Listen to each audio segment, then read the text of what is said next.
Class 8, 9, 10 এর স্টুডেন্টরা, আজকের ভিডিওটা শুধুমাত্র তোমাদের জন্য। অন্য কারো ভিডিওটি দেখার একদমই প্রয়োজন নেই। তোমরা অ্যাডমিশন টেস্টের আগ পর্যন্ত এই যে 3, 4, 5 বছর সময়টা তোমাদের হাতে আছে, এই সময়টায় তোমাদের জীবনের সবচাইতে গুরুত্বপূর্ণ সময়। এই সময়টায় যদি তোমরা কষ্ট করো, রাতের ঘুমকে তোমাদের জন্য হারাম বানিয়ে ফেলো, সকালবেলা সবার আগে ঘুম থেকে ওঠো, মোট কথা সবচাইতে বেশি অত্যাচার নিজের উপরে করো এই 4 থেকে 5 বছর, তাহলে ইনশাল্লাহ বাকি জীবনটা যতদিন তোমরা বেঁচে থাকবে, 50, 60, 70, 80 বছর যতদিন বেঁচে থাকো না কেন, জীবনটা আরামে কাটাতে পারবে।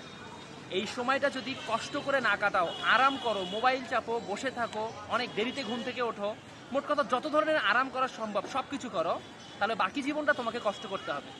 জীবন তোমার, সিদ্ধান্ত তোমার। চিন্তা করে দেখো, 5 বছর কষ্ট করবে নাকি 50 বছর কষ্ট করবে? চিন্তা করো, জীবনটা বদলে যেতে পারে। আসসালামু আলাইকুম।